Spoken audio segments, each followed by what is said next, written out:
Hey guys, Toolman Tim here. Thanks for dropping by my weekly workshop, coming to you from the frozen tundra that is East Central Alberta, Canada. For those new arrivals to our community, the weekly workshop features a compilation of my content from the last 7 days, including, but not limited to, inspiration for would-be side hustlers and full-time giggers, tool and gear reviews, and finding financial and lifestyle freedom through entrepreneurship.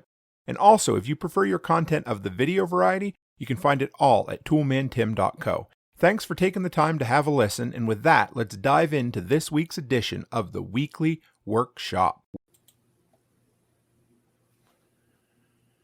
Hey guys, Toolman Tim here. Welcome back to the workshop where we build business, create community, find freedom, and share success. It's Sunday night, which means it's time for another live edition of Talking Tools. How's everybody out there tonight? We have a really cool special guest tonight, Skyler Gibler of the G Tribe Chronicles.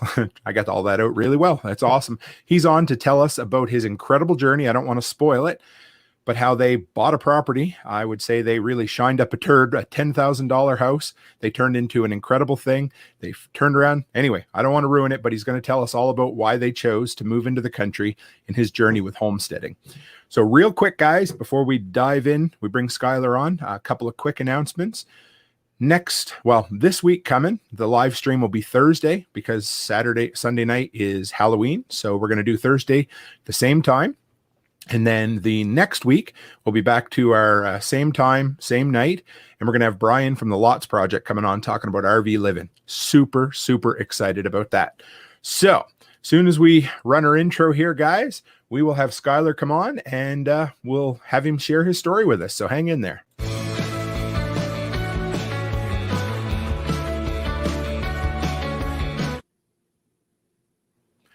Hey, Skyler, how are you? Hey, Tim. I'm doing good, man. Thanks for having me. Hey, no worries. We've had a little bit of technical difficulties, guys. I think we're going to be okay. We always make it through, but yeah. So if there's any little choppiness or any issues with the audio, guys, just let us know. We'll say real quick, we got Ted in here with us, and I know you're Joe. Nice to see you guys. Thanks for dropping in. So Skyler, tell me a little bit. Well, tell me who Skyler Gibler is, what you're up to, where you're coming from, your story. Cool. Well, before I do that, I want to tell you congratulations on 2,500 subs. That's super awesome. So Skyler Gibler is a father of 4, married to my beautiful wife, Hannah, for like 12 years now. And I'm in my early 30s. So we got married pretty young and don't regret a minute of it. I think it's funny. I was listening to your story that you posted for your 2,500 sub thing, and I can relate to a lot of what you went through, with being dead broke and all that stuff. We were in that same boat when we got married. So that's definitely us. I do a lot actually of the same stuff you do. A lot of handyman remodeling, contracting type stuff. And, we sold our house and moved into mom's basement, and we're buying 3 acres and we're going to build a house in the country, a homestead. So tell me about, you guys got to check out his channel. Tonight I took some time and watched a few more of his videos, but tell me about your $10,000 house. tell us that story. It's awesome. Yeah. It's pretty crazy. So, I had quit a job, and I had been contributing to my retirement or whatever. Well, it wasn't a huge amount of money, so I didn't really have a way to roll it into anything. So we just took it out, and we were just saving it. And we were renting a house for my brother-in-law, and he put it on the market, and it sold like really fast. And we had been looking and couldn't really find anything. Well, we found this house, and we were really trying to stay out of debt. That was like our main goal. We were having a hard time doing it because you don't generally find houses for $10,000. In our area, even in our area, that's really cheap. And we have pretty cheap real estate compared to the rest of the country. But we managed to get this place for $10,000, and it was in a small kind of rural town, and it needed an insane amount of work. It was really run down. It was a foreclosure, and it had sat on the market with nobody in it for a year plus. And we did a ton of work to it, and we just sold it a couple, 2-3 months ago now. And we made a huge profit on it. And that's what's funding our homestead. So it was that video. I think the first video that we put up was actually that story. So, and you definitely don't do it justice, because it was, I mean, the place was in rough shape, wasn't it? Be honest. Yeah, it was real bad. Just the most dated interior you could think of, really foolish layout.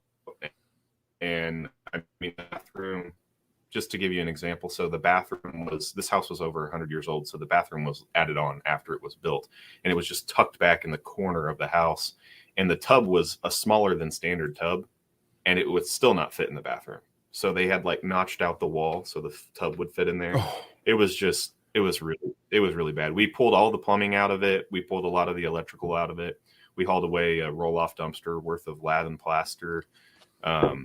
It was a 1-bath, 2-bedroom when we bought it, and when we sold it was a 2-bath, 4-bedroom. So yeah, we did a lot. A bunch. Yeah, we were chatting earlier, guys, and if you take a minute and watch his video, it's pretty cool. But I'm a handyman, and there's some projects I'll take on, but some of the stuff he did, man, it inspired me. What I seen you guys, you actually raised the roof or kind of built in a dormer. What exactly did you do upstairs? Okay, so it's like a story and a half, the house was, and it was really weird. Upstairs there was only one actual bedroom, and then just open space upstairs. And we wanted to add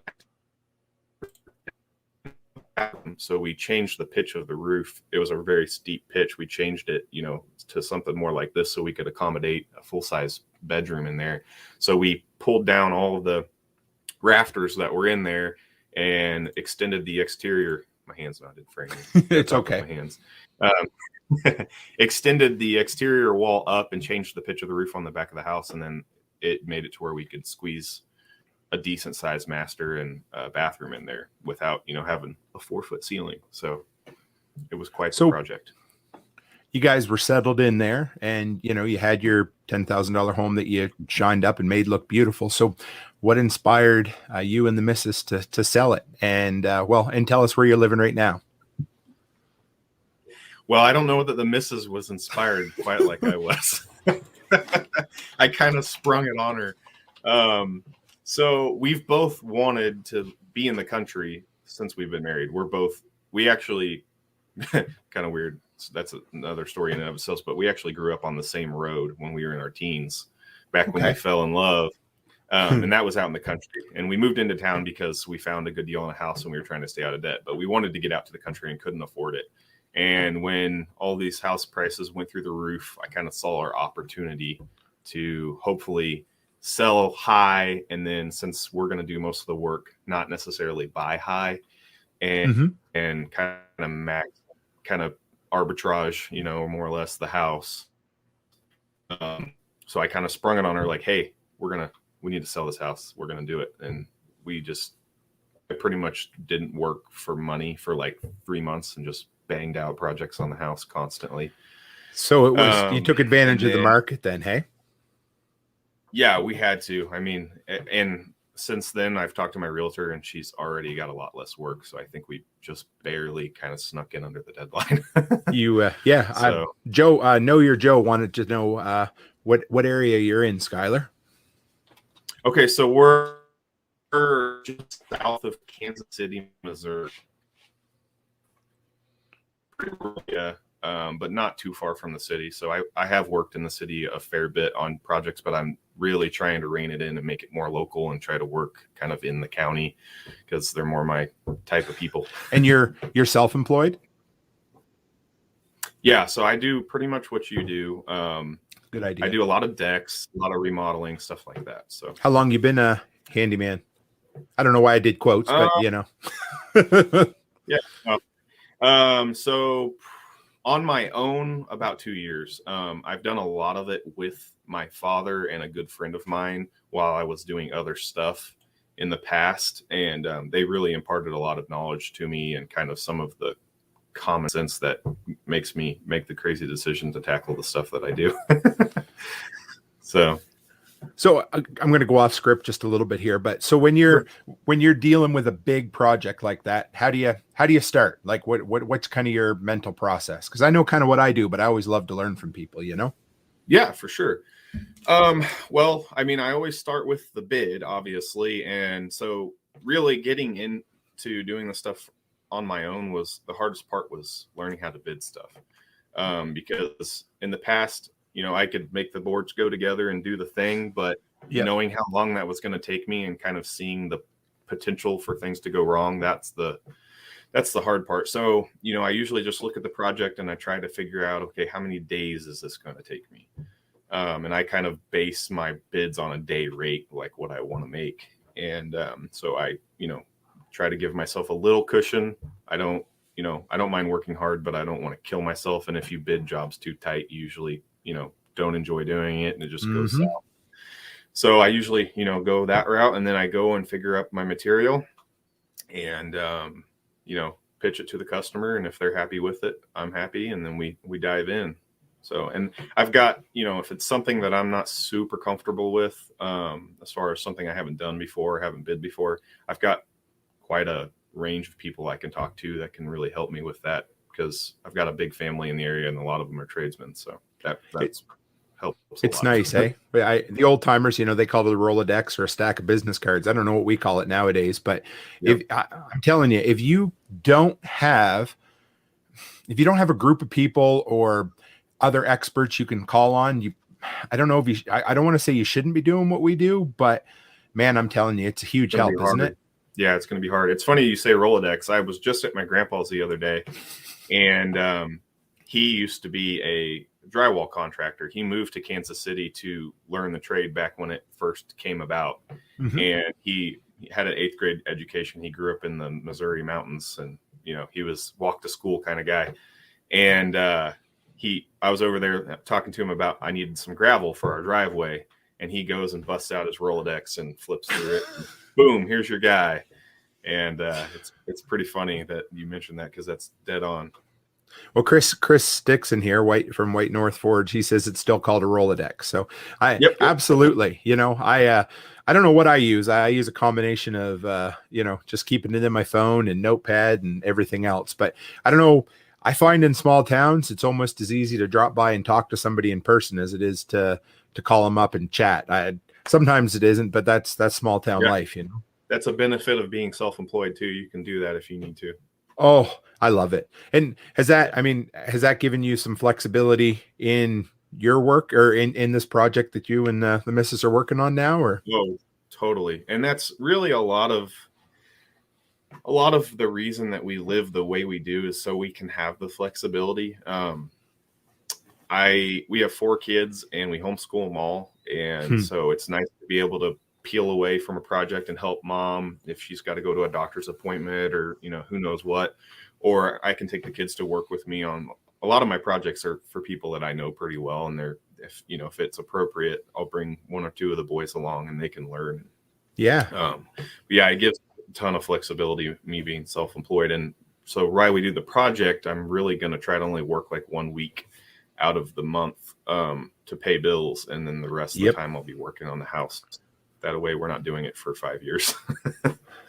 Do you find being self-employed, at least I found, and I don't want to sound funny, but you don't have to work as hard to make the money you need. Do you know what I mean? Like there's more time around you. Like, it's awesome. Hey. Yep.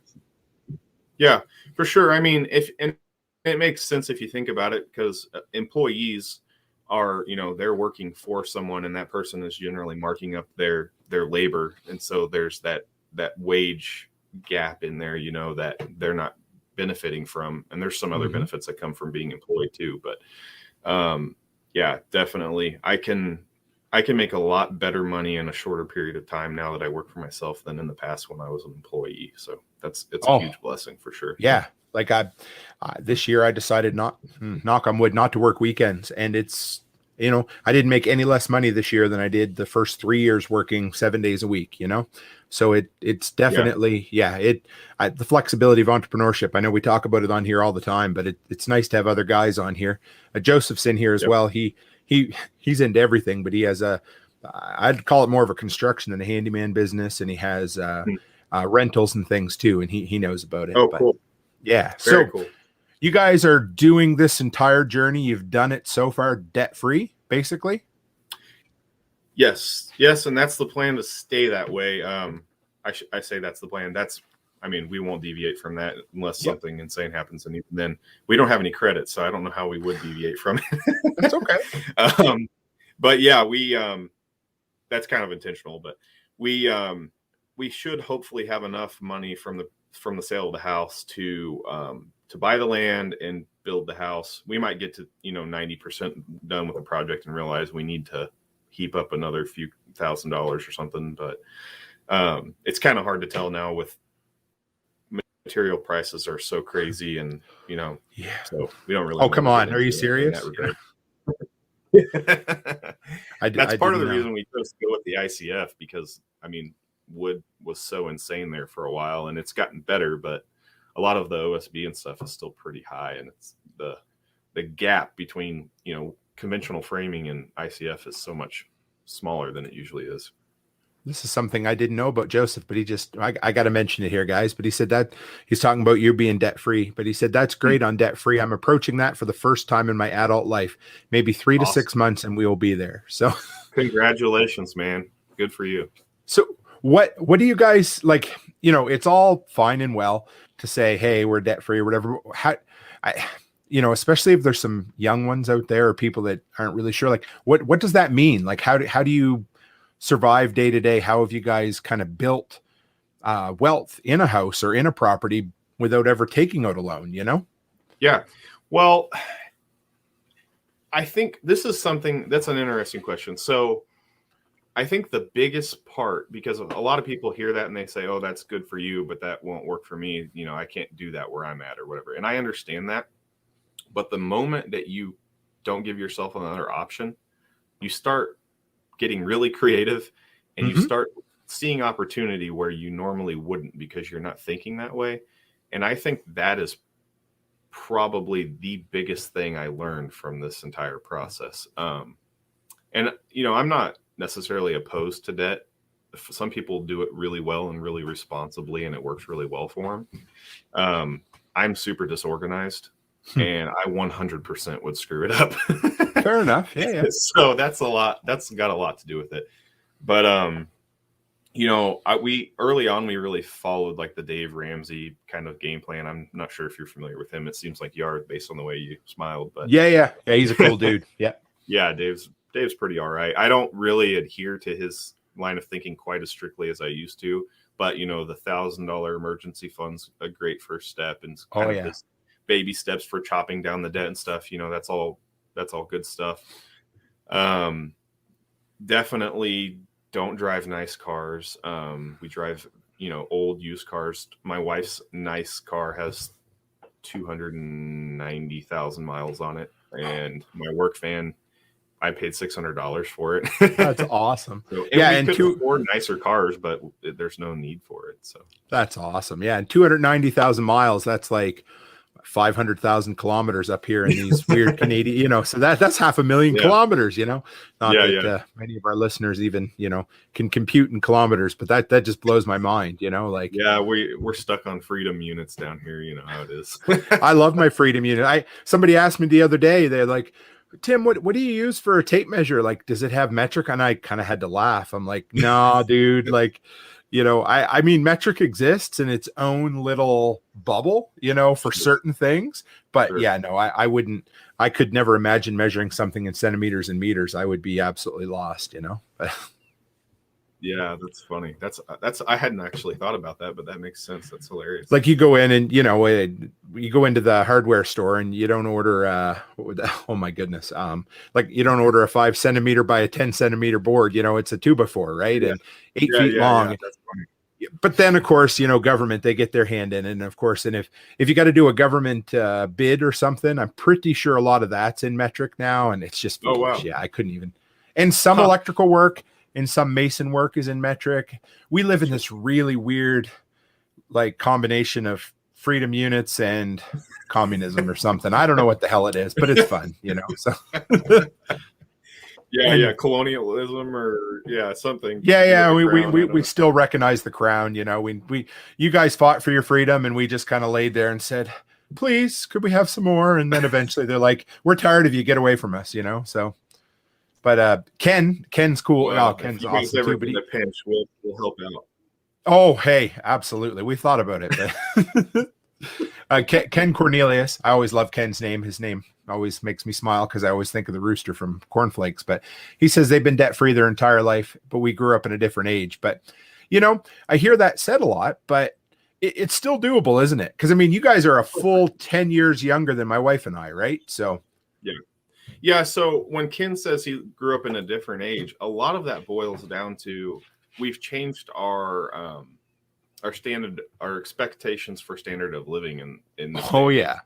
So, if you go back to, I see a lot of people make comments about how, oh, you used to be able to, one person's income would support the family and all this. And I agree. But at the same time, you had one car, you had probably no TV, no cell phones, mom mended clothes and had a garden and, probably had sold some eggs on the side or whatever. And, the kids, didn't have a million clothes. They lived more simple back then. And that's what allowed them to be debt free. And I mean, being debt free in a lot of ways just boils down to sacrifice so that you can be there. But in this day and age, man, it has paid off in dividends. I don't have somebody telling me I have to get a medical procedure or wear a certain thing or, not to get too political or anything, but yeah. I have friends all around me who are dealing with that. And it's weird because I feel like I'm in a little bubble.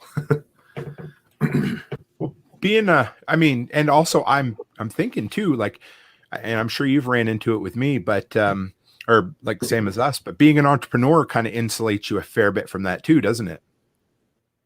Yes. And it takes a lot of the stress out of being an entrepreneur too, because since we're debt free, our bills are way lower. So, if I have a slow month, it's not the end of the world, just hang out with the family some more, so that's, being an entrepreneur is definitely goes hand in hand with being debt free. It seems like in my case, at least.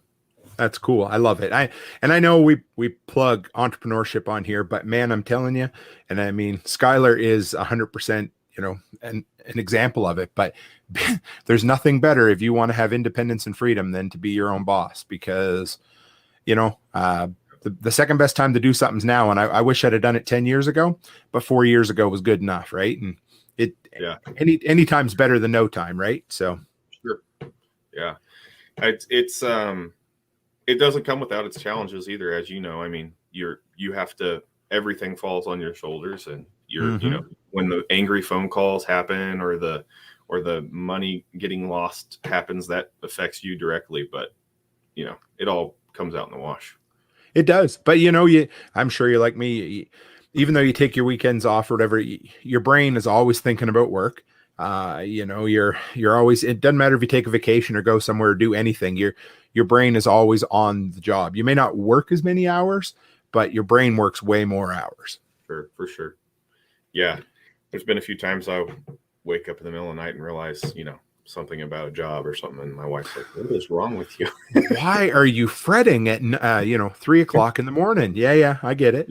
Yeah. And I don't fret out loud very often, so it really surprises her.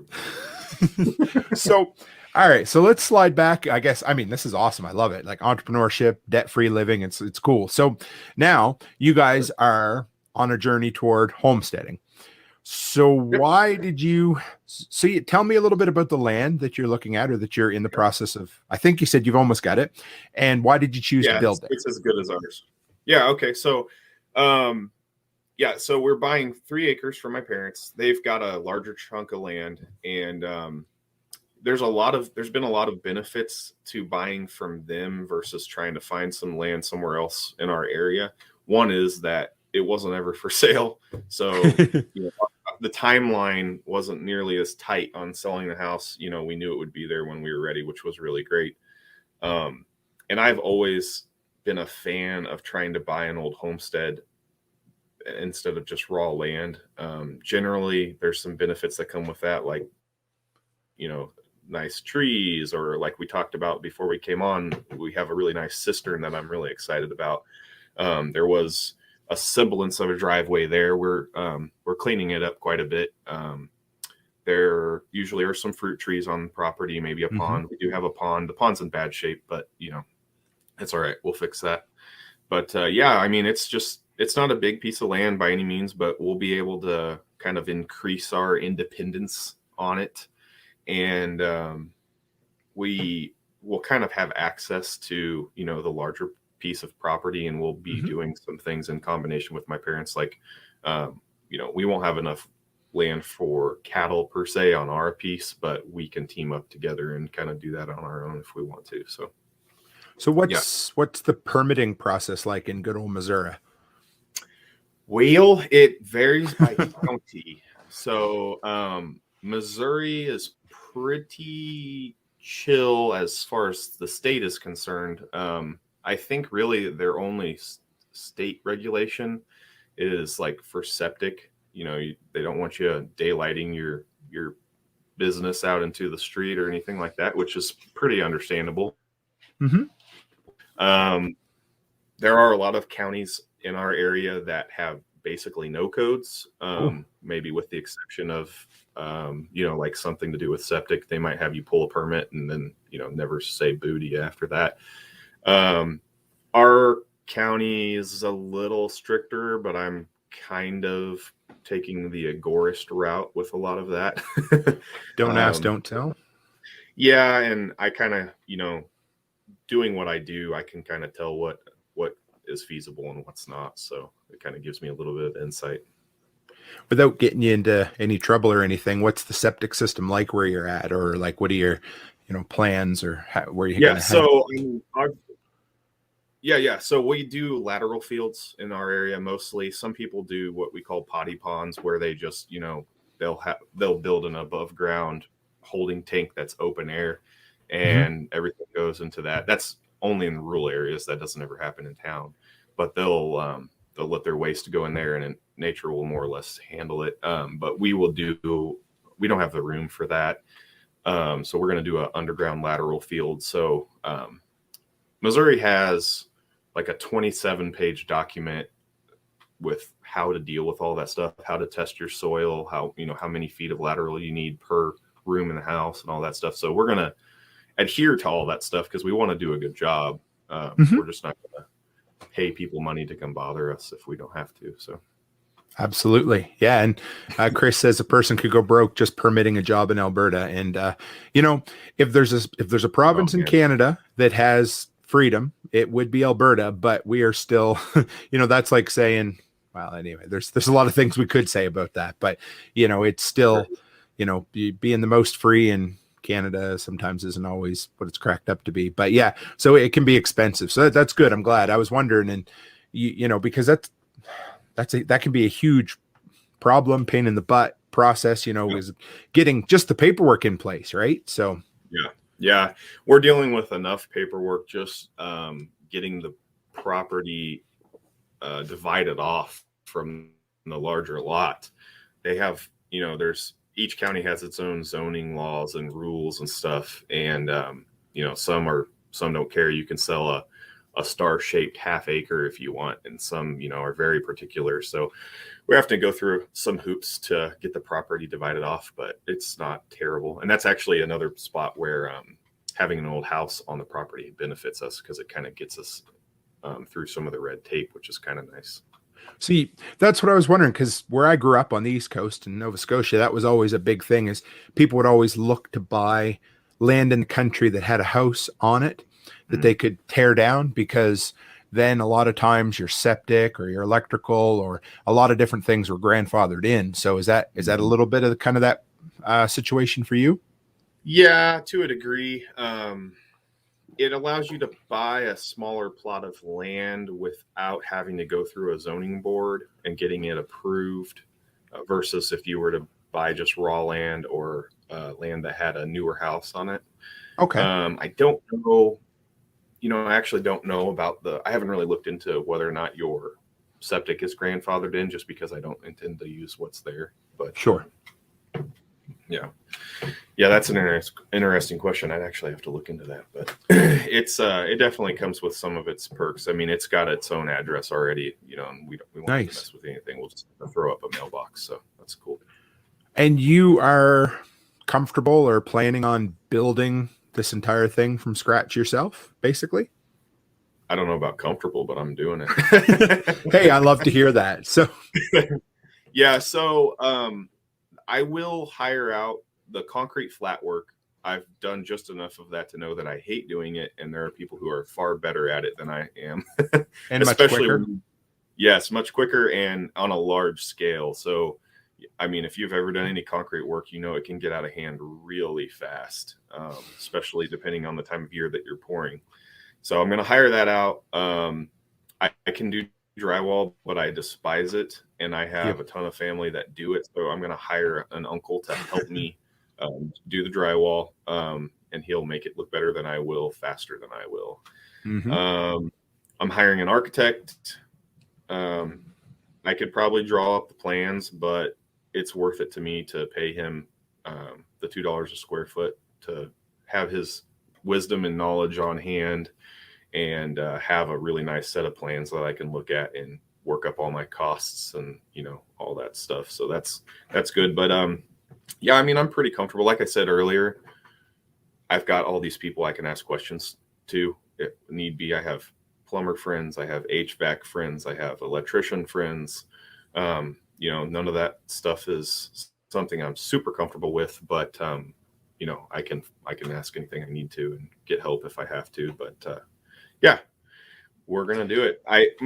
One of my biggest question marks or concerns was the ICF itself. Pouring that was kind of intimidating, but I actually had the chance to help with that one of those just in the last few weeks. So I think I saw that you posted on social, didn't you, about that a little bit? Did I see you?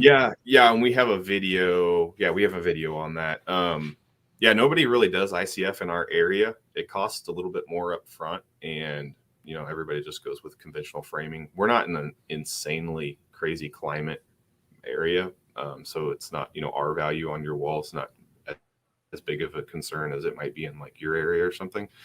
But I really want to build a house that's going to be an asset and not cost us an insane amount of money to live in. So that's kind of the reason we chose the ICF. And there was somebody a couple miles up the road who was actually doing an ICF project, and I got in touch with them and was able to help with the pour. And I mean, that took like almost all of my concerns and chucked them out the window. It was really straightforward, and I'm not super worried about it now. So it's funny how getting a chance to help somebody on a job can take away a whole bunch of anxiety, can it?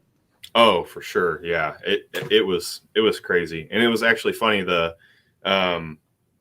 One of the YouTube channels that I've been watching doing a lot of research on, ICF, he actually was at that job filming. Oh, no way.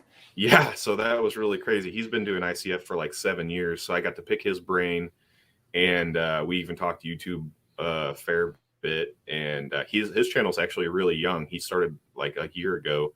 And it blew up because he posted about a ICF pool, and ICF and pools were both super popular during COVID.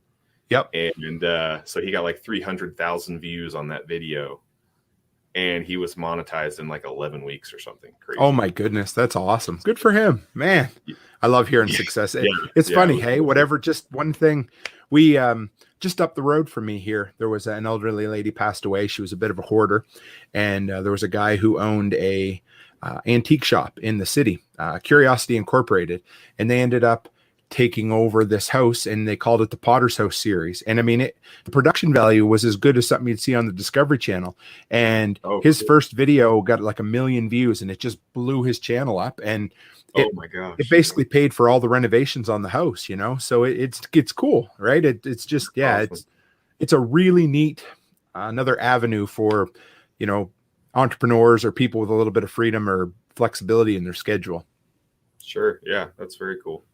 So you guys, let's talk about preparedness a little bit, because you guys obviously you'd be self-professed preppers, or at least into preparedness, I would assume. Yeah. And that's that's a broad topic. So, you go wherever you want with it, but yeah. For sure. Yeah. I mean, I don't roll around with a gas mask in the backseat of the van or anything like that. So you're practical like me, right? So yeah, how I found you was through the survival podcast, Jack Spearcoast's stuff.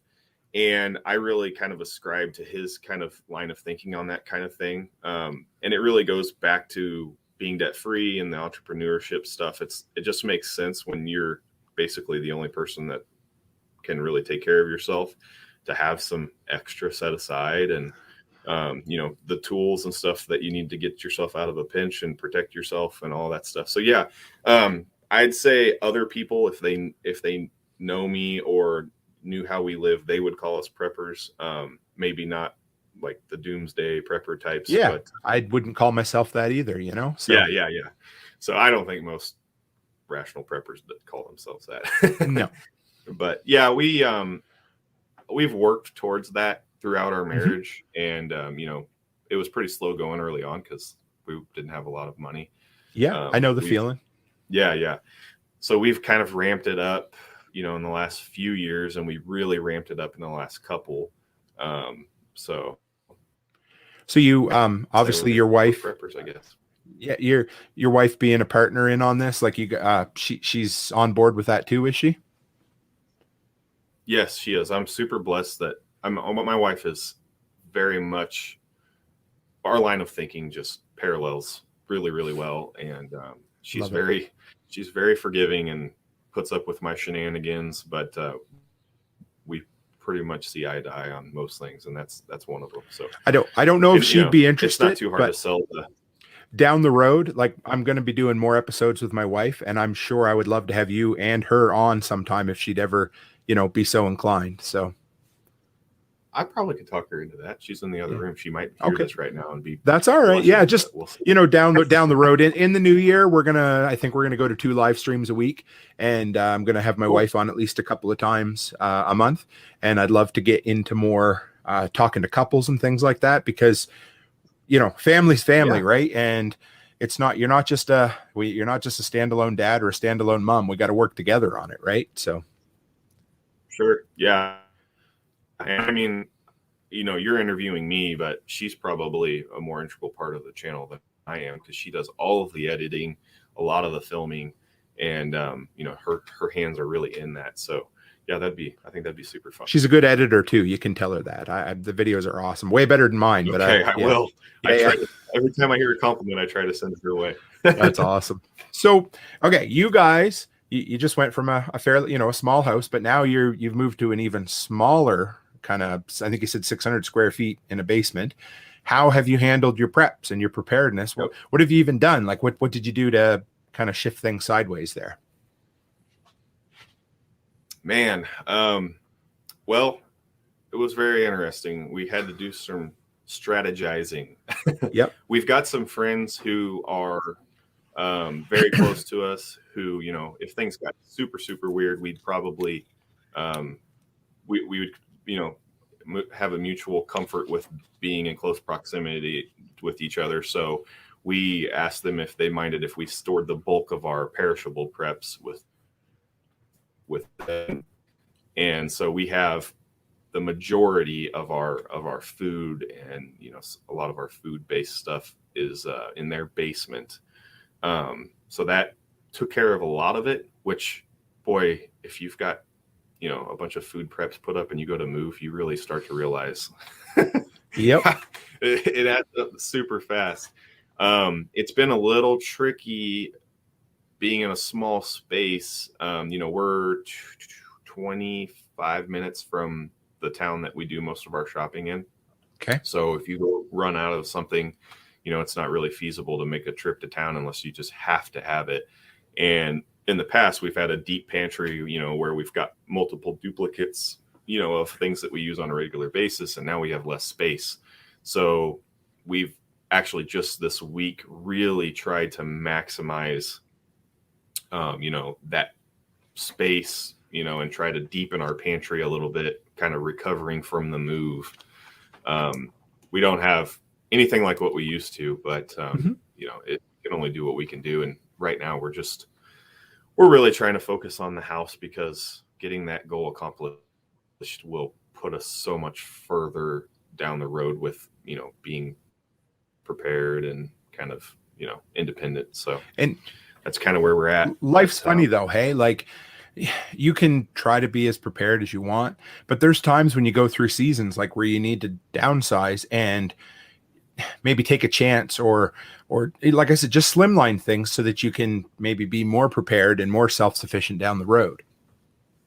Yeah, definitely. I mean, it's not by any means the same as what, the pioneers and the settlers did back in the day, but it's not necessarily dissimilar either. Those guys, they took the bare minimum with them and set off on an insane journey, and they were kind of had their pants down for a few months there while they were getting set up, but gotta take risks. So right on. And so what are your goals? Like, you guys this is kind of cool. I love talking to people who have kind of a blank slate and you're heading toward, but what do you see some of your homesteading preparedness? What are you going to build into your property as you go? Like, what are your long-term plans for that kind of stuff? So, I guess probably start with the house. The house is going to be built, very much in the mindset of long term. So, that's part of the reason we chose the ICF, which, if you're not familiar with ICF, might throw this out there real quick for those that don't know. It's a foam Lego basically that you fill with concrete. So you stack up these foam walls and then come in and pour your concrete in after. And so our basement and our first story wall will be solid concrete. So it'll be very durable and very efficient. Down the road, solar is very much something I would like to get into. And hopefully it will cost us quite a bit less to put solar in, because our heating and cooling costs will be much less because of the efficiency of the house. We're going to put a metal roof on the house, so that can be plumbed directly. Yes. Oh my gosh. I hate asphalt shingles. For so many reasons, but yes. Yeah. For so many reasons. Yeah, exactly. So, that'll make for a lot cleaner roof. We have a cistern already on site, that I intend to plumb our gutter into, and it's at the highest elevation on the property, basically. So we'll be able to gravity feed gardens or animals or pretty much anything we want from that cistern. And I haven't done the math yet, but I'd say it's well over 5,000 gallons. So, it's a considerable amount of water. We've kind of put the animals on the back burner right now, just because we have so much going on. We do have chickens. We had chickens in town, and we moved them out here with us when we came out. Nice. I did get 2 more chickens, and I chickens don't generally do that, do stuff like that. What's that? Chickens seem to multiply, don't they? When people know you're chicken people, they want to either give them to you or Yeah, I actually did some work for a customer, and they had these really neat. In fact, actually, I think they're the same cross that Jack has that he's been talking about lately. They're really cool looking. Send them to freezer camp, so I saved them. But down the road, we'll definitely be building a shop. Not having a shop is driving me absolutely crazy. And the shop will be. It'll have some living quarters in it in case we need to have a parent or a friend stay with us to kind of help them through life. If they're in a similar situation as we are right now, get some more animals down the road. We definitely want to get pigs. We're probably going to get a cow-calf pair. Maybe, I don't know if we're going to mess with a milk cow or not. That's remains to be seen. But solar is definitely a high priority. We'll put a wood stove in so that we have backup heat. There's tons of good firewood on the property, so that will be pretty cool. So, what kind of land is around there? Like a lot of trees and that sort of thing, or? It's a pretty healthy mix of pasture, row crops, and trees. So around here, there's a lot of creeks and small rivers and streams and stuff, and you'll generally always find a lot of trees in those areas. A lot of fence rows will have trees in them, and there will be some standing timber. I mean, there's a fair amount of standing timber also. We have a lot of like hardwoods, oaks and hickory and walnut and, that sort of thing. In our, specific neck of the woods, there's almost no row crops directly around us. It's all either pasture or woods or, something along those lines. So it's a pretty good mix. It's not a real hilly country. It's pretty smooth. We're pretty close to Kansas. So it starts getting into the kind of the plains pretty fast if you head west. Joseph says pretty much everything that he doesn't have in Oklahoma. So, hey, East Texas Homestead just dropped in to have a drive-by to say hello as well. So if you know East Texas, he's another YouTuber that's come out of the Survival Podcast. So nice to see you. I'll have to check him out. Yeah, he's awesome. Really good. He does some propane stuff, just a lot of things. He was in the collab video with us earlier this year. So. Okay, cool. You said he does some propane stuff. What do you mean? The last video, one of it, was it refilling the 1 pound tanks, a bunch of different, really cool stuff. So a really nice guy. Yeah, he's got a pretty good sized channel there. And I was going to mention too, back a little ways, Ken said, he goes, most folks who lived rural before the 1950s would be considered preppers or just common sense people, right? Yeah, 100%. I mean, and that's really, it gets back to what he was saying about staying out of debt, what Ken was saying about staying out of debt, because, I mean, you were your own support system. So you had to have a deep pantry, for tough times. That's how my grandparents on both sides were. My grandma had a massive garden. She sewed all of her kids' clothes. My grandma and grandpa on my mom's side had like seven or eight kids. And she made all their own clothes. She had, probably a solid acre and a half of garden. They raised pigs and cows, and by today's standard, they'd be super preppers, but they were just normal back then. That was just called being a regular citizen, wasn't it? I'm pretty sure. Yeah. Totally. It was a responsible citizen. So what has been, I mean, I'm sure you've run into a ton, but I mean, I love your story. It's awesome. It's cool. But what has been the biggest challenge, the biggest hurdle, I don't know, the biggest negative aspect of it so far? Man, I put you on the spot, see? Yeah, so there's a bit of hurry up and wait right now. That kind of rubs against my nature. Yeah, I get it. We can't really tear down the house until the property is rezoned and everything. And just the delays with the ICF blocks are like 8 to 10 weeks out from the day of order.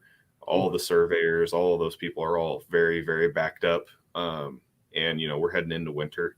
So I'd really like to get this thing kind of going and dried in sooner than later so that, I'm not out there suffering from frostbite as I try to put this thing together. But how cold does it get there?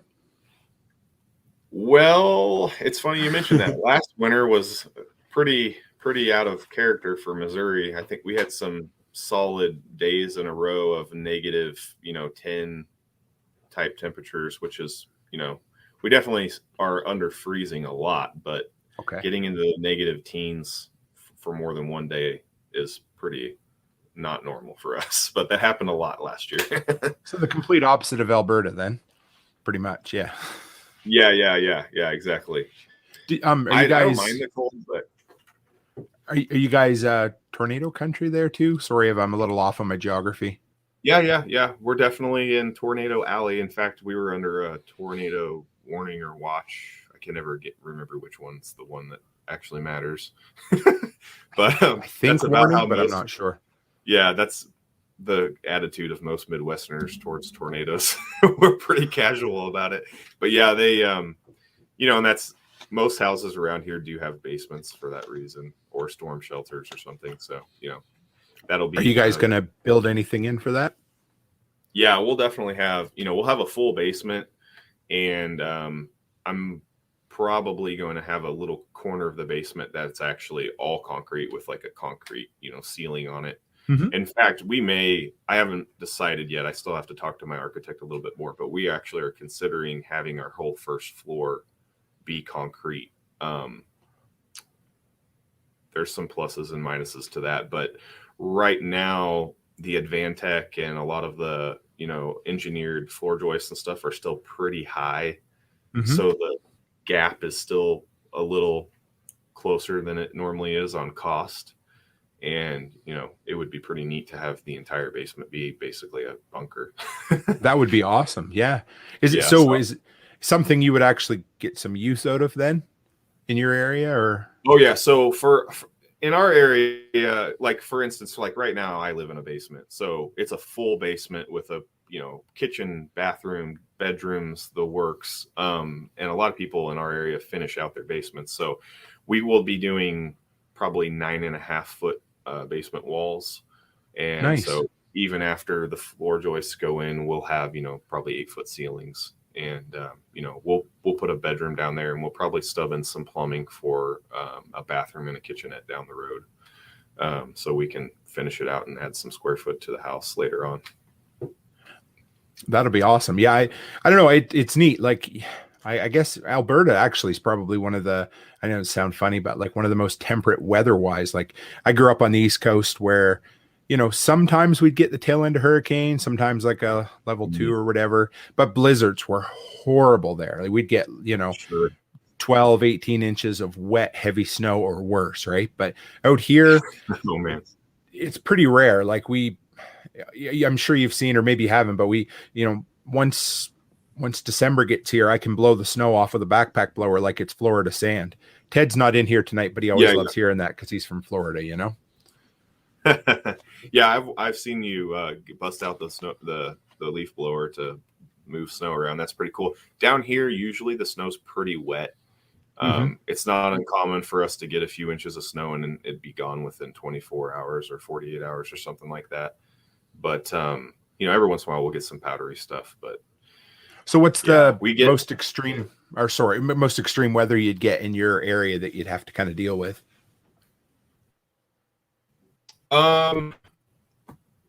So we get into the high 90 humidity, and then winter. Like I said, we can get into the 15 below, 20 below. That's not days and days of it usually.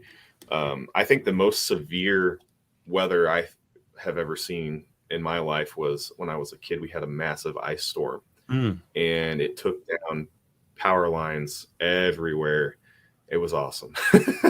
we were basically camping in the house for like a week and a half. We didn't have power, and I thought it was great. I was sad when it was over. But, funny how that is, isn't it? Yeah. So yes, ice storms can really do a number on power lines around here. Depending on what part of Missouri you're in, flooding can be a major concern. I've got family that are big time farmers, probably 30 minutes, 45 minutes, 30 minutes from here. And they farm in the bottom, river bottoms. And okay.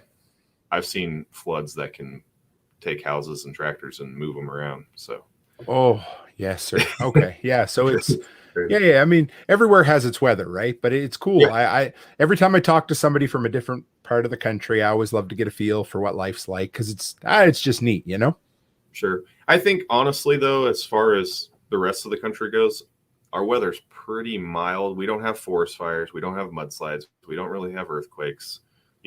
Tornadoes freak some people out, but I've never seen a tornado in my life. I've seen where they've gone through, but no, it's not that big of a deal. So, it's pretty chill living here in Missouri for sure. So the house that you're building, what are some skills that you've never done before that you're looking forward to learning building this? Oh man. Well, planning a house build is definitely a skill that I do not have that I am currently trying to get. Honestly, that will probably be the biggest one. Just thinking ahead and planning everything you're going to need. And especially right now with, wait times on materials and stuff, trying to schedule that stuff so you don't get to the next stage and then realize you should have ordered that, 3 months before. I'm trying to not be in that position. As far as skills go, I'm not real keen on electrical. Okay. So I'm going to be leaning on some other people's expertise with that pretty heavy. I've never dug a basement before. I'm going to dig my own basement. Make sure you take The video of that. concrete. I got to see it. Oh yeah, for sure. Yeah. All of this is gonna get videoed. So I'm hoping to do some pretty good time lapse stuff on some of that stuff that's gonna take a long time, but will look pretty neat. Concrete work, I've messed with it a little bit. But like I said, it's not something I'm super familiar with, but like I said, I'm going to hire out the flat work. So, I'll just be pouring the walls. I'm pretty comfortable with plumbing. I'm going to do all that myself. Like I can frame everything. I'm not worried about that. The HVAC, I have a real good friend. It's actually the guy who's got our food stored in his basement. He's a commercial HVAC guy and very, very knowledgeable. So we're going to actually work some trade. He's going to come out and help me get all that stuff put in. So, but yeah, I'd say just planning the entire thing is probably the most intimidating part of it, to be honest, especially since I'm not super organized. And this will bring everything together too. Like this is probably one of those. I mean, it's an opportunity to bring every skill you've learned in the past, bring them all together, and kind of learn something new too. Yeah, for sure. Yeah, and it's really funny. I feel like the house we just sold was kind of like the training wheels. Yeah. For this project, and they just came off, and we're going downhill. So, but like I said earlier, I've kind of got to the point where I've got enough know-how that I feel like I can just dive in and figure it out. And, do you ever not too?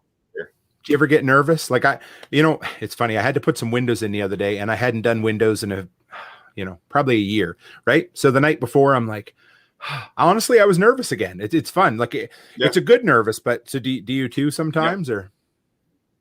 Yeah. Oh, for sure. I just did a project this summer for some friends. They wanted a 36 by 15 covered porch added on to their shop house. Yes, sir. And we did like timber frame. So we had huge cedar timbers, like 6 by 8. And I think we even had some 8 by 10, maybe cedar timbers. And I did that. The homeowner helped me when I needed it, but I did basically the whole thing by myself. That was really stretching my my skills and my comfort level. And it went great. It turned out really nice. They're super happy with it, and nobody died. So, are you your own worst critic? Are you not too? Probably bad? Safe to say, yeah. Yeah, I'm not super hard on myself, but I tend to do a decent job managing my expectations. So, well, it's good. I try to deliver a quality project to people. But I also deliver the level of work for the level of cost. So, I mean, kind of try to balance that. Can I ask you, I know we never talked about it a whole lot, but you mentioned homeschooling. We still got a few more minutes, but how have you guys balanced that out with this move and everything as well? So Hannah, my wife, is an angel and has the most insane amount of patience that I think I've ever seen. She was homeschooled basically her entire life, and so she has kind of a bit of a foundation to work off of. Okay. Every kid's different. So, like my oldest is a lot like me. I actually was severely dyslexic when I was in school, and I've kind of gotten over that now, but it was definitely a challenge early on. And I think he probably deals with a little bit of that. But she has done a really good job of keeping everything on track and on schedule and adjusting. The boys don't really like to do school. They'd rather be outside helping dad, build driveways and tear down trees and demolish houses and stuff. So we have to be really creative in how we motivate them to get their schoolwork done so that, they can come pitch in. But yeah, she's done a really good job. And she kind of pieces together the curriculum a little bit, finds what works for her and the kids. And so she does a little bit of hybrid, type stuff. So what's next for you? ICF, is that, or you gonna dig the basement? Is that the next thing, or where are you Yeah. heading? So next thing will be, as soon as the property is legally ours, I'll demo the house, and I've got to remove some of the stuff that you don't want to burn, and then we'll be burning the burnables, and then Hmm. once that's done, we'll start digging the basement. As soon as my architect gives me the go ahead, I'm ordering the ICF blocks, and then we've got a stopwatch that starts when that happens, and when those show up, it's time to party. That's So awesome. I'm going to be yeah. watching that with bated breath. I want it. I used to sell ICF at the hardware store where I worked for a lot of years, and I love the Oh, cool. concept, but I haven't Yeah. done it. So I would, yeah, I'll be watching. It'll be good, man. Yeah, I'm excited. It's going to be, it's very DIY friendly, and it's going to be very easy for the wife and kids to help. The blocks only weigh 10 pounds maybe. So we can all pitch in and have a blast building Legos. That's awesome.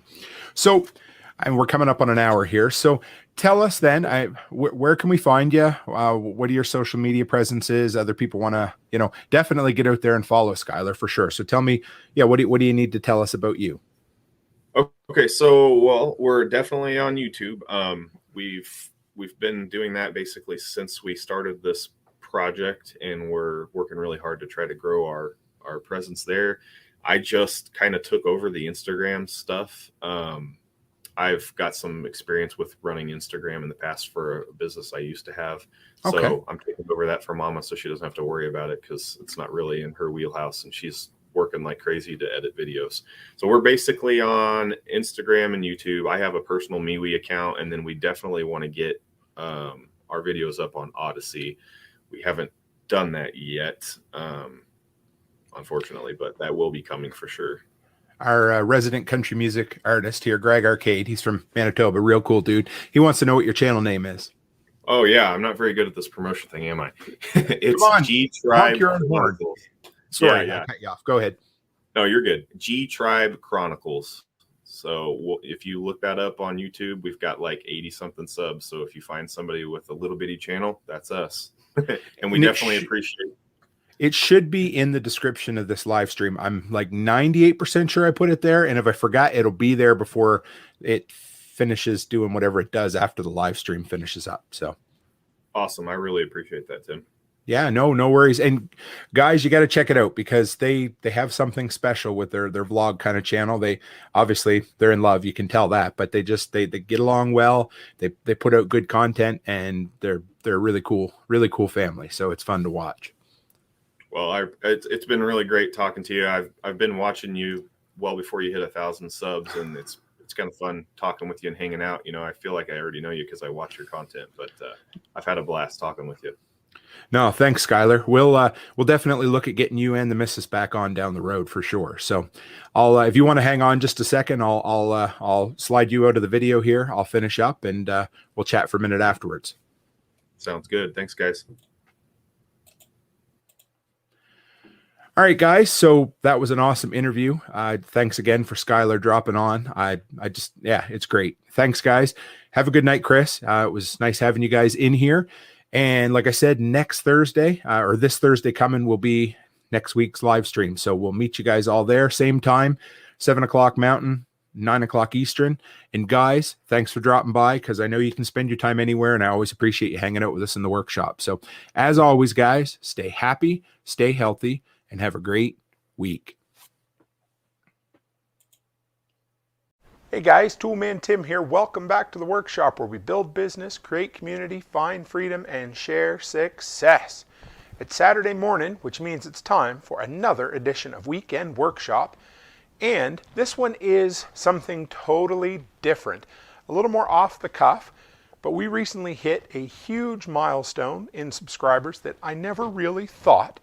Well, I did. I knew we would, but it still blows me out of the water. We just hit 2,500 subscribers, which is incredible. Thank you, guys.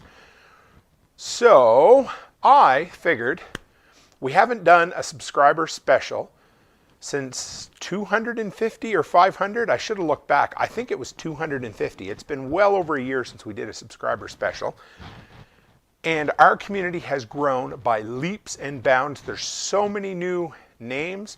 I don't have faces to put with you, but I see so many new people commenting on videos and dropping into the live stream and sending me emails and comments on the webpage and questions to be answered. Thank you.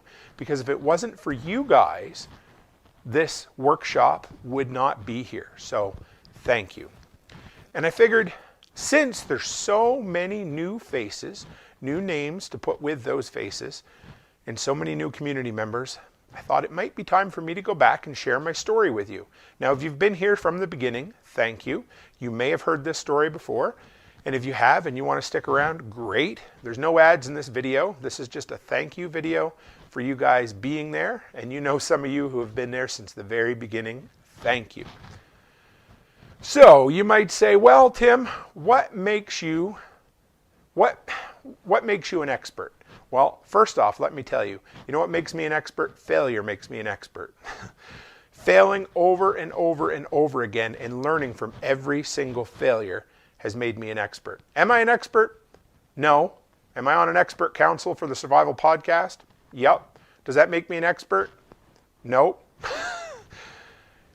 I know things because I've done things and because I've screwed up a lot. So who am I? What am I? What do I do? Why did I start this? Why do I continue to put out 5 pieces of content a week? What am I passionate about? And why am I here? Well, first off, if you guys are ever looking for a source of freedom, entrepreneurship is the way to go. Now, it may not be for everybody, but I honestly think some form of entrepreneurship is for just about everyone. You know, build business, create community, find freedom. That third of 4 statements in our mission statement, the finding freedom, is the important part to me. It's the core principle of preparedness. It's the core principle of finding your way in life and having a mission and a purpose and something that gets you out of bed. It's something that allows you to move beyond the doldrums of 9 to 5, and it's something that allows you to just do what you're supposed to do, live how you're supposed to live, and have that freedom. I'm not going to go too far into it, but you know, I always say the second best time to do something is now. Of course, the first best time was 20 years ago when you had a chance or whatever. But if you're thinking about it and you're like, well, I've put it off, I'm telling you, let's go back quite a few years. So I would say we'll start this story at around, you know, my early 20s when my wife and I met. I finished up university, had a Bachelor of Arts degree in youth studies. I was working as a night manager at Dairy Queen, and the very first step in my life that really shaped what I was to become down the road was just a drive-through customer at Dairy Queen. I got a phone call one night just before the Christmas party, and they said, hey Tim, I'm the owner of the local hardware store. I'd like you to come work for me. And I didn't know a nut from a bolt at all. And I said, nah, thanks, I'm happy at Dairy Queen. He says, well, when you change your mind, give me a call back. And about 3 months later, I get another phone call from him. He's like, Tim, I love how you treat me going through drive-through. You're a real people person and a customer service kind of guy. I'd like you to come work for me. And I thought, you know what? I just spent $40,000 on a paper education that I'm not going to use. I might as well go get a real-world education and learn a little bit about what things are, where they go, how to fix things. I thought I remember just that day at work at Dairy Queen thinking there's no better education than going to a hardware store and learning all the ins and the outs of hardware, building supplies, and the whole works. And you know what? For nearly 7 years, I was there, and I got that free education. In that time, I met my wife. I got married. We ended up growing our family to 5 plus us, so 7. We had a huge family. And did I mention we were broke? Always broke. Never had 2 even pennies to rub together.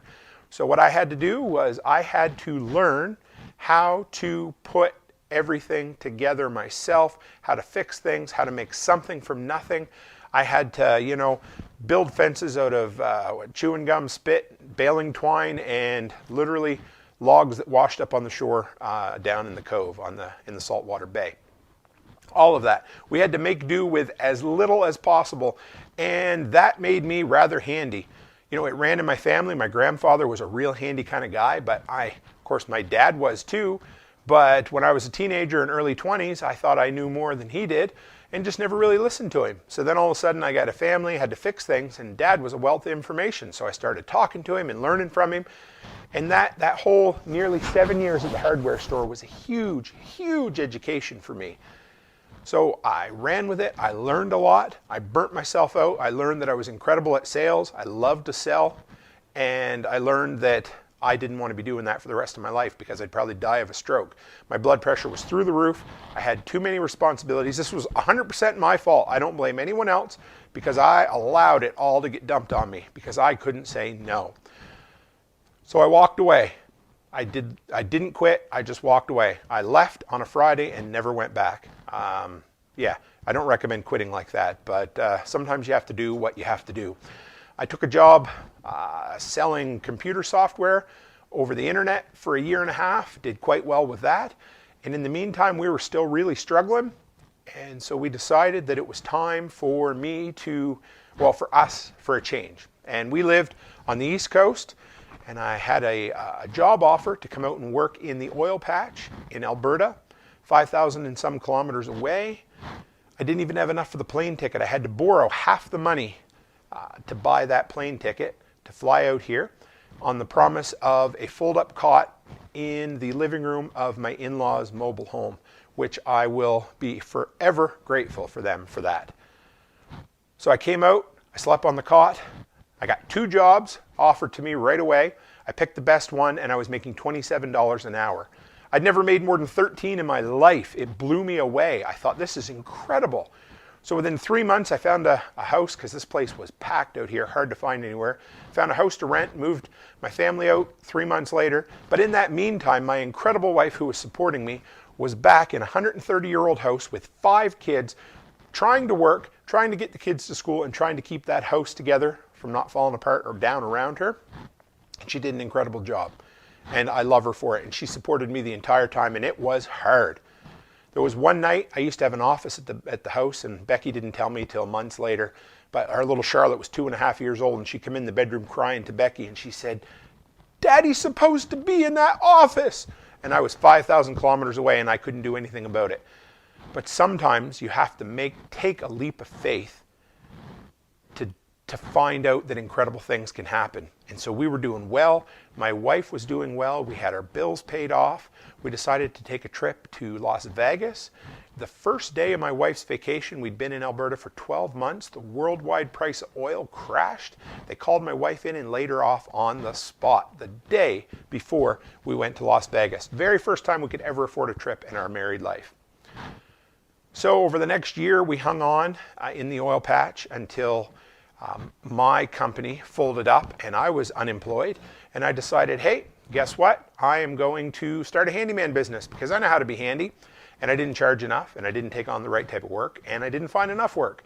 So for that year, I barely survived. I let my wife work, and I kind of felt like a bag of poo sometimes because I wasn't finding enough work. And sometimes you try that entrepreneurial venture, and sometimes you do fail, and sometimes you got to try again. So I decided it was time to take a job at another hardware store. Yay, blood pressure. So I took that job under the understanding in my brain that this was something I could do, and I had to do something because I was going crazy at home. I took that job for 12 months, and in that time, I worked day and night. I worked, 8 to 5 at the hardware store, building supply store. I worked mornings, afternoons, evenings, shoveling snow, blowing snow, doing landscaping, hauling down demolition jobs, whatever I could take, renovating rentals. I picked up a whole bunch of work for an incredible couple. That's turned into an incredible relationship of work over the years. And over those 12 months, I killed myself working to build All Seasons Maintenance, which is my now going on, it'll be 5 years in April that I have been running this business. It'll be 4 since I told the man to shove it straight up his ass. Actually, I walked away from that job too, although I give them notice, but I had a bit of a breakdown there too, burnout and not good. But I did, that's it. I decided it was time to work for myself. And that was just about 4 years ago right now. And I've had a very successful handyman business. I've learned what works, what doesn't work. I've learned how to make money. I've learned what I love to do. I've learned what I hate to do. I've learned that I like to work by myself for the most part, but I also have learned that I've had to rely on other people. And in the meantime, I've been able to put my knowledge into tools, just incredible stuff that I've been able to run through the ringer and see what works and what doesn't. I've been able to gain a knowledge on products, cleaners, adhesives, all of that stuff that I've used, that I've been able to use in my business. And it's just built something I've always been passionate about. I love talking about tools, building supplies, hardware to people when I worked at the hardware store. And I needed an outlet for that now because my wife got absolutely tired of listening to me. So I thought, well, it'll be 2 years ago, just about right now, I made my very first YouTube video, and it was a 1 minute and 30-some second video on how to clean windows. I thought, yep, my channel, this channel here, this is what started as the All Seasons Maintenance YouTube channel, was going to be a how-to channel. And in some ways it is today. In some ways it's just about everything that it was along the path.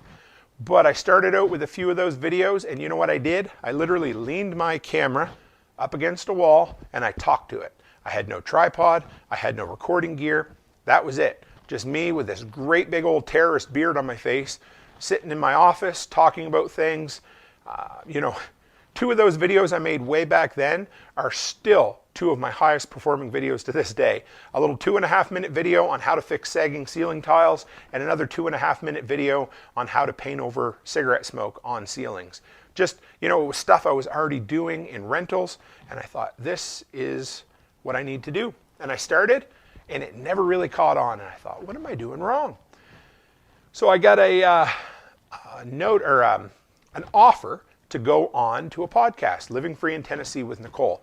I've always been very active in the survival podcast community. Nicole's podcast turned to be an offshoot of that.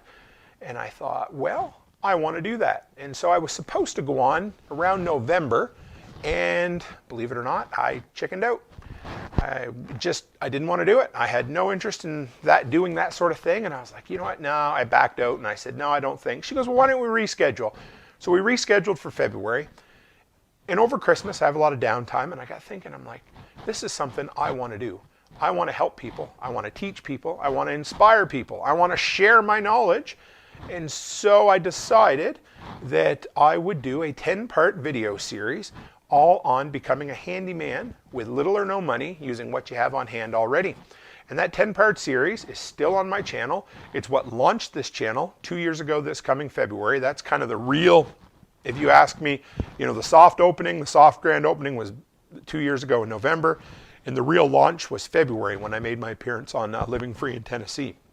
And from that time on, I just used every opportunity I could to grow this channel because I knew, and if you're looking at doing something like this, do it. If you need permission, I give it to you. But remember, when I first started with this channel, for months, I had, you know, I kind of topped out at around 80 subscribers, and the only people that watched my videos were my twin, 9-year-old girls at the time, my wife and my mom. And I think even they stopped watching after a bit. But I kept making the videos for you guys that are here now. I made all of this stuff so that I'd get better. I'd learn how to improve, so I'd be able to show you guys a better product, better information, and hopefully grow a community around that we can share and exchange information. And all of that was all in the back of my mind right from the very first day. And I think that's what's really helped me. And from there, so about 3 months later, that was February, April, I got a chance to be on Jack Spirko's The Survival Podcast. He has a listener audience of about 250,000 people. That was a big friggin' deal. And I thought I'd shoot for the moon. I'm like, you know what? If I'm going to be on here, I'm going to get a couple of minutes to myself to chat with him. I'm going to make a pitch. So at the end of the recording, I thought it went really well. I said, Jack, I think you need a handyman on your expert council. And he says, Tim, I think you might be right. He says, I'll give you a shot. So he calls me, sends me an email the very next day, and he says, you don't have to do this, but if you want to put a segment together, I'm short for content, send it to me, and we'll give you a tryout. Well, I pulled over to the side of the road right that minute, downloaded a voice recording app, recorded something about the 3 best tools or 5 best tools, I can't even quite remember now, sent it to him, and that was 2 years ago, just about, well, year and a half, year and 3/4 now, in probably 50-some segments on the Survival Podcast since. I've used that incredible exposure. He gave me an incredible chance there to develop an audience and to honestly have a part of his audience to start with, and that was huge. That really started growing this channel. I brought a lot of people in, and I was able to really build my passions into this channel. You know, things like emergency backup power, like generators. I could talk about them all day. Tools. I could talk about DeWalt cordless tools till the cows come home. And preparedness. You know, I've been a prepper since Y2K, basically. That's a long story. We won't get into that today, but I really have been. And I'm passionate about being prepared and about making sure my family's looked after and taken care of. And that was something I really wanted to be a part of this channel. And that's the part that's growing the most now. So where did we go from there? Well, we've built. You know, I had an incredible 100 subscriber special where we just filmed it in the backyard here, me and my 2 daughters, and pretended to light the sign on fire. And I still knew nothing. I still know nothing. You grow every day. 1% better every video. That's the goal. And if you can get 1% better every single time, you're going to appeal to the people that really want to hear your story and what you have to share. And so that's where I'm at right now, guys. We're at a, you know, we're getting close to 2,600 subscribers already. It's been great. I've had some really cool encouragement. The biggest encouragements come from my wife, who, when I was, you know, I came to her and I'm like, hey, honey, you know, I'm a 38-year-old who wants to become a YouTuber. And she didn't laugh or scoff or anything. She just said, okay, I'd love to see you do that. And my kids were always like, Dad, you should become a YouTuber. It's so cool. And I'm like, okay. So I did. And here I am, 2 years later, 40-year-old YouTuber. And I love it. I absolutely love it. It's given me the creative outlet and passion to share with you guys. I've met some incredible people, and a lot of you guys know who you are. I'm going to meet some of you in person next spring, hopefully, when we get down to Tennessee and Texas. All of that. So I just want to say thank you, guys. Absolutely want to say thank you, because if I didn't have you guys here supporting this community, I wouldn't be doing it. I wouldn't be coming back. You know, I want this to become a portion of my income, and it's getting there already. But that's not the reason that I started this, and it's not the only reason that I do this. The reason I do it is because I love to teach, I love to share, and I love building a community, and this is incredible. Thank you. I think my absolute favorite is the live streams on Sunday night, where we get to shoot the shit. I get to talk about something that I'm absolutely passionate about, and I get to talk with you guys and share. And I think that's part of the reason that those videos are really doing well. And so thank you, guys. So if you have any questions that you're like, oh, why should I listen to you, Tim? Or why shouldn't I listen to you? Well, like I said, am I an expert? Well, maybe in failing, maybe in learning from failing, because every time I fell on my face and I learned something, 1% improvement. Every time I broke something that wasn't Tim-proof, I realized, hey, I need to get something better. So I went looking for a better product that wouldn't break the first time I used it, and I decided this is going to work for me. And that's how I built up so many recommendations of things that I love to use. So am I an expert? I don't feel like an expert, but I sure love sharing with you guys, because I learn as much, no, strike that, I learn more putting together these videos and sharing this content with you guys than I'm sure you do for me. So thank you, thank you, thank you. I don't know what else to say, guys. If I started naming names, like obviously, like I said, my wife is the inspiration for me. Becky has been incredible, and I thank her for that. I love her to death, and she puts up with a lot of my shit, and I thank her. And you guys know the rest of you. You're just everybody, you know? So thank you, thank you. And that's it, 2,500. We're heading to 5,000. We'll do another one of these when we get there. And guys, as always, stay happy, stay healthy, and have a great week. Hey guys, Toolman Tim here. Welcome back to the workshop where we build business, create community, find freedom, and share success. It's Monday morning, which means it's time for another money-making minute, and I've got another good one for you. I'm out in my cold shop. The weather is getting much colder here. I know it might not be the case for you guys, but this video was inspired by a post by Glenn Tate. If you know him, he was the author of 299 Days, just an awesome kind of prepper-related fiction. It was really good. Follow him on Facebook, and he recently relocated from Washington to Montana, and he was asking some questions about how to make sure his car would start in the cold. And I thought I would share my knowledge with it. I put it all together and I realized this is something I need to share with you guys. So I want to talk to you guys today about how to make sure your car will start in the dead of winter.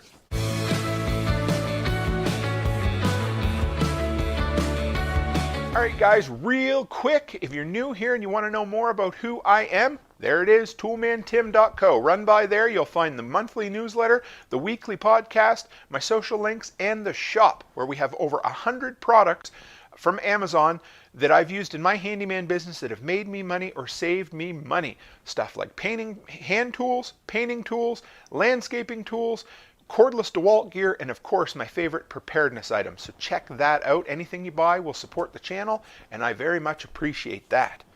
Okay guys, so if you're new here, if you happen to find this on YouTube search, welcome. I thought this would be a fun one. I love dealing with the cold. I'm always out in the cold, and one of the big things living on the prairies is how in the world do we keep our cars starting when it gets that cold? Now, I moved here from the East Coast, so I grew up in a place where minus 10 Celsius was horribly cold. Like, almost never seen it. Barely got below freezing for the most part. A little bit, but not a ton. To a place where it is very common to get into the mid-minus 30s and stay there for weeks at a time. So when I come out here, I realized one of the weird things I noticed was all the public parking spots, anywhere where people would be parked more than an hour or two, all had electrical outlets in it. And I thought, well, that's strange. That must be, I don't know what it's for. Well, it turns out it's to plug your car in, and not because they're, Teslas or, electric gas hybrids or anything like that. It's to plug in the block heater to keep your engine warm when you stop, because even a couple of hours, even an hour in minus 40, and your engine might not want to turn over. So why is that? Well, two reasons. Number one, you've got a battery. A battery is made to work at kind of ideal outdoor not room temperatures, but your standard 70 degrees Fahrenheit is really good for a battery, I guess, at least normal outdoor temperatures. The colder you get, the less power your battery has to draw on, the harder it is. So your cold cranking amps is a rating on your battery that tells you how many amps you're going to have at a certain temperature to turn your car over. So number one, the colder it gets, the less power you have in your battery to turn your engine over. Now, number two, on top of that, you also have oil in your engine. The colder it gets, the thicker that gets, which also makes the engine harder to turn over. So you've got this 1-2 punch of your battery being less powerful simply because it's colder out, and your car needing more power from the battery to turn the engine over through that thick, sludgy oil. There's a few things you can do. You can change to a lighter weight oil in the wintertime, but honestly, none of it really helps that much. So it turned out, my learning experience when I first moved out here was simply, there's about 3 different options for making your car warmer, I guess. So other than, of course, parking it in an underground or indoor heated garage all night, every night, which helps for sure. An electric car starter, remote car starter, huge help as well. However, the biggest thing, of course, is making sure that you keep your car, your engine compartment or your battery warm. So the first thing, and this is what we had when we moved to Saskatchewan years and years ago, the first time it got really cold, our van wouldn't start because it was a van that was acclimatized to the East Coast and wasn't used to it. So I went to the local Napa and I asked, what do I do? And they said, get a battery blanket. I thought, what the hell is a battery blanket? So I'll put some pictures up here to show you what they look like. And they're literally a heating pad, like when your mom has a sore neck or whatever, your wife, and they put a heating blanket or heating pad over it. Well, it's kind of like that. It's basically the shape of a battery. You take your battery out, wrap it around, zip tie it in place, put it back in there, and then run a cord out through your hood. And that allows it basically keeps it warm, tricking the battery thinking it's nice and toasty, and allows it to pull the full amount of cold cranking amps or cranking amps period out of that battery and gives you normally enough juice to turn your engine over. Now that's the cheapest, easiest, the easiest one to install. And it's the least permanent, and if you move somewhere, it's probably the best option that you have. Now, number two, this is common with a lot of the farmers. So the first one is for the battery. The next two are for the oil. Now, this one looks like a patch. So it's a magnetic patch, almost similar to, like, you see those things that people get stuck to. I don't know if they're diodes or what they're called for, checking heart rate and stuff when they're in surgery. They're a little bit bigger than that. They're not made out a lot, and they're quite expensive for what they do. But you just stick it up on your oil pan, and it has a really thin wire that runs out, and again, comes to a plug. You can plug that in. It's not as efficient or as effective as the third option I'm going to talk about, but again, if you're moving to a cold area, and I'll put a picture up to show you what that guy looks like as well. We used to sell them at the farm store where I worked because it was really good for tractors. And you just stick it to the underside of the oil pan. It helps keep the oil warm, at least down in the oil pan itself. And again, if you can't get a warmer battery, maybe you can heat up your oil, thin it out a little bit, and allow those cold cranking amps to be able to turn your motor over. So that's the idea. So you stick that up there. It's like a stick-on heating pad for your oil pan. And it works pretty good too. And then the third one, and this is the one out here at least in my area that come from the factory. You can get them installed as well, but they're a block heater. And they're basically permanently installed into the block of the engine itself. These are the most effective for sure because it helps keep all the oil up in your engine block nice and toasty warm, or at least, it's hard to keep anything toasty warm at -40. But if you're looking for a permanent solution, that's the way to go. Now, no matter which way you end up going, one funny thing about living out here is that you're always going to see all these people. They have their cord sticking out the front. So you basically just loop it out and then find the little gap, shut the hood of your car, and then have it sticking out there. And then everybody has an extension cord running from their house out. I like a light up one so I can see it. A lot of times it gets buried in the snow. But block heaters are absolutely the way to go. So if you're looking for something permanent that you get installed in the engine block itself, go with a block heater. That's the way. So I thought you guys might like, even if you're, Ted living down in Florida who will never have a need for any of these items. Number one, it's cool information to have just in case, who knows what happens. Hell literally freezes over and you need one. But number two, I just love learning stuff like this. So I thought I'd share it with you guys.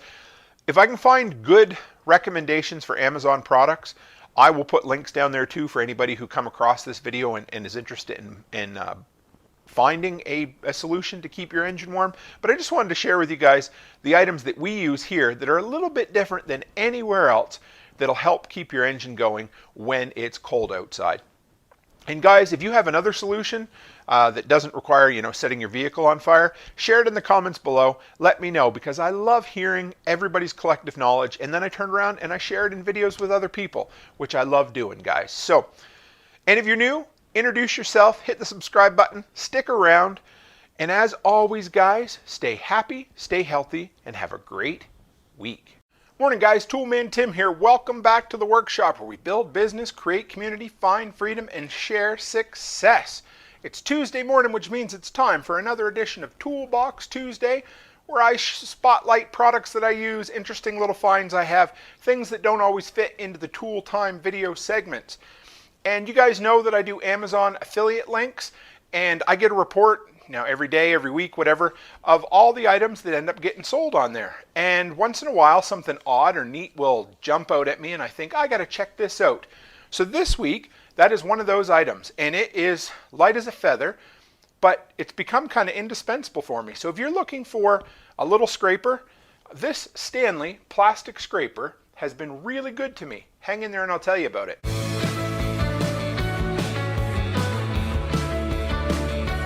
Guys, real quick before we dive in, you want to know more about who I am? toolmantim.co. Run by there, you'll find all my social media links.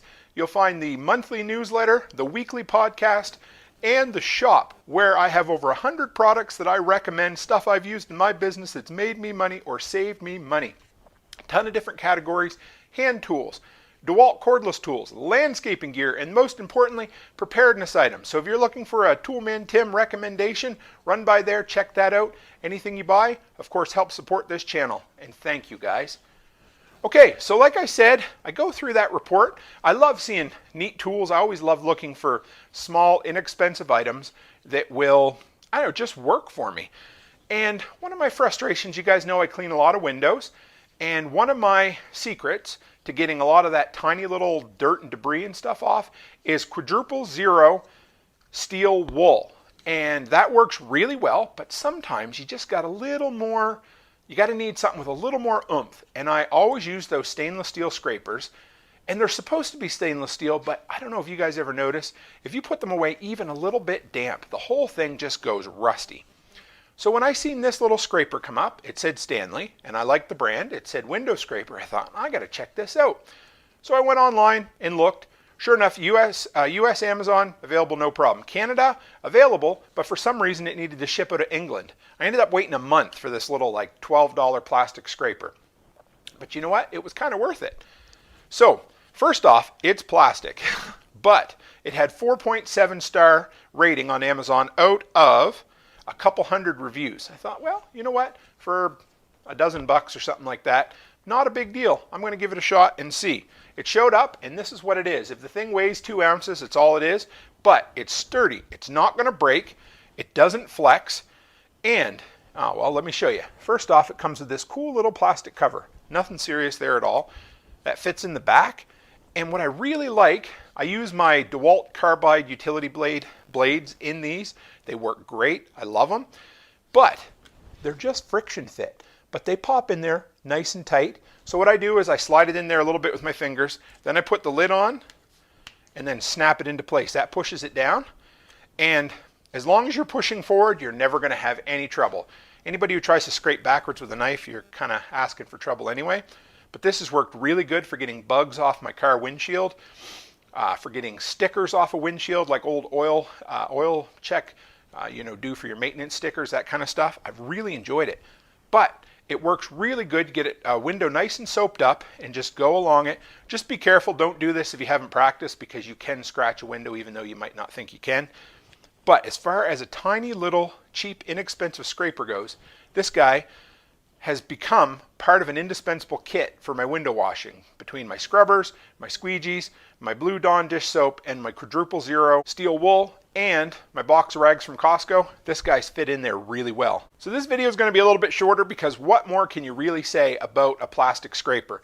But I've been happy with this thing. It's worked really well. If you're looking for a scraper that just doesn't rust like all the other ones do, there's no push button on it to get gummed up, rusted up, corroded, whatever, so that it doesn't work anymore. This guy is absolutely something to look at. Inexpensive, made by Stanley, plastic, doesn't corrode, and a real quick blade change on it. A combination between this and my DeWalt carbide blades has been a top-notch 1-2 punch for cleaning windows. So I hope that recommendation helps, guys. Yeah, if you're interested in a Stanley scraper, the description, link in the description below. And if you guys pick one of these up, let me know what you think, because they don't seem like they should be much. And sometimes the smallest little things just change your life a little bit for the better. So I hope you enjoy that. If you have any other recommendations for scrapers you'd like me to review and test out, put them in the link below or in the description below, guys. Let me know. And if you say, Tim, I've used this and I hate it, I'd also love to hear that, because you know what? I love to bring in the collective knowledge of the community. It always helps me to base my decisions on other products down the road. So guys, you know I always appreciate you coming by, hanging out in the workshop. Always love it. And as always, stay happy, stay healthy, and have a great week. Hey guys, Toolman Tim here. Welcome back to the workshop where we build business, create community, find freedom, and share success. It's Wednesday morning, which means it's time for another edition of Tool Time Gear Review. And this week I got an odd one for you. This is literally the first piece of gear, the first gadget I've ever bought strictly to do measurements for YouTube videos. I've since picked up a couple other ones. I had my electrical monitor, things like that. But I figured, hey, if I'm using it, I'm sure there's other people out there who'd like to know about it. So I want to share with you guys the MENGSHEN decibel meter.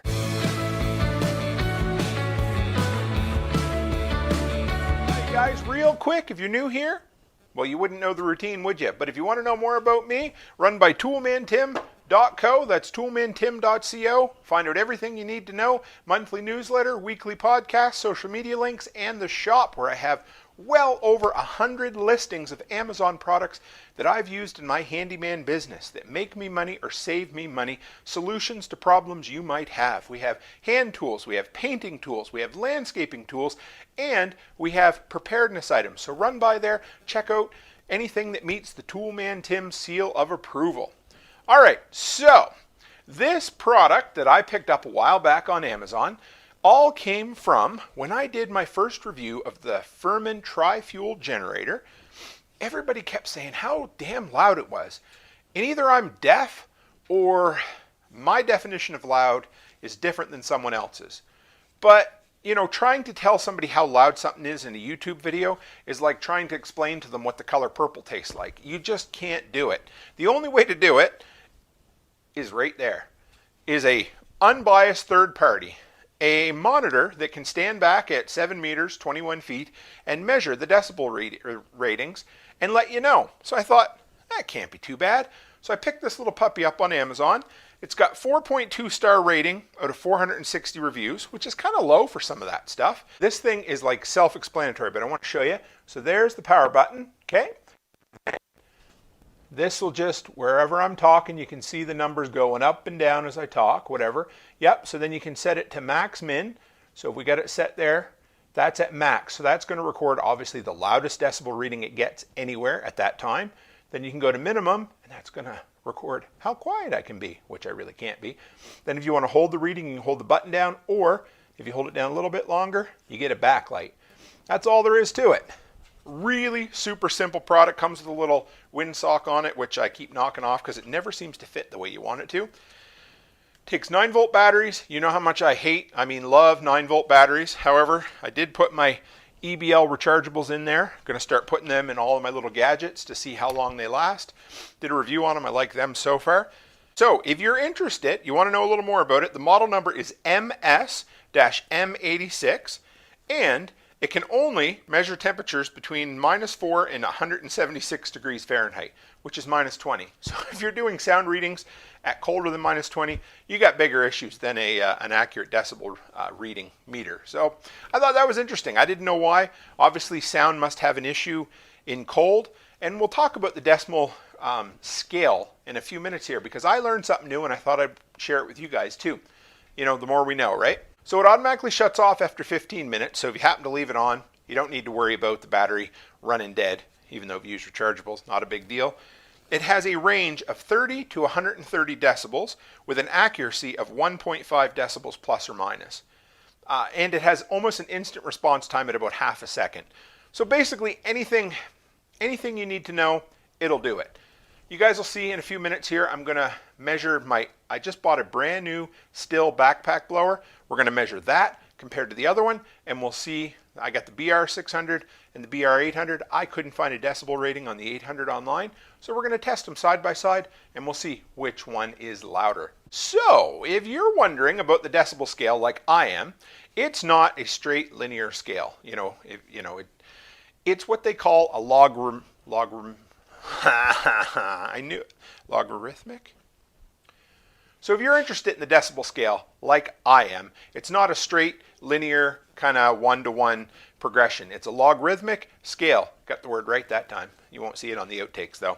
Anyway, so that basically means that when you go from 40 to 50, it increases by a factor of 10. So 50 decibels is 10 times louder than 40 decibels. You would think, hey, it's only 25% louder. Nope, it's not. Every 10 decibels you go up, you are going up by a factor of 10. So 50 decibels is 10 times louder than 40 decibels. It's not real intuitive, but that's how it works. Now, secondly, you can't add the two readings together. I learned a few things. It's really kind of cool. So if you have one item running at 80 decibels and another item running at 80 decibels, obviously you don't have 160 decibel reading.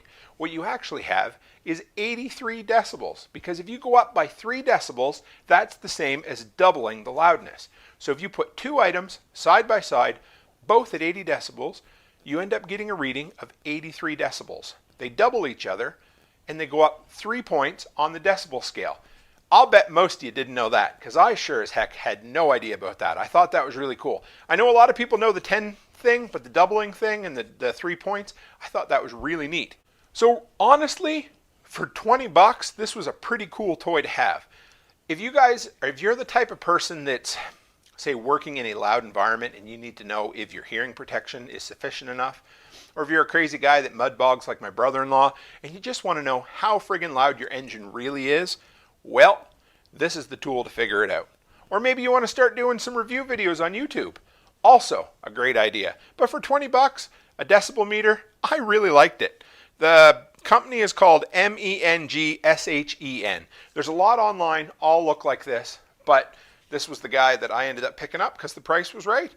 Takes a 9-volt battery, seems to run a long time. The backlight is really good. If you don't have it, it can be a little hard depending on the angle you look at. So about a 45-degree right there is about perfect. You go too flat and it washes out.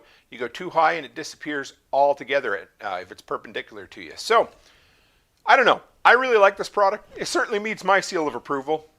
You guys will see a few more reviews of some of the different YouTube gear I've picked up over the years down the road. But I thought this would be the first one to share with you because it was the first one I specifically bought just to do testing for YouTube videos. So I must be hitting the big time, hey? Anyway, that's it for me this week, guys. If you guys have ever played around with a decimal scale, let me know.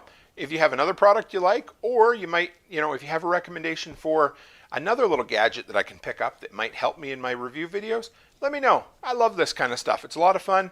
I get a good little collection of gadgets and things like that. And if you're new here, introduce yourself, throw your name in the comments below. Let me know who you are. Let me know what you're an expert in, because I love to meet new people and learn new things and share them with our community. So that's it for me, guys. As always, stay happy, stay healthy, and have a great week. Thanks again, guys, for dropping by the weekly workshop. A new edition drops every week, so keep an eye out. And if you're looking for a solution to such problems as I spilled paint on vinyl siding, or I can't get this heavy picture to stay on the wall, stop by toolmantim.co and check out the Today's Tool section, where I share products and tools that have either made me money or saved me money personally or in my long-running year-round handyman business. And if you found value in this content, please take a moment and share it on your social platform of choice. And as always, stay happy, stay healthy, and have a great week.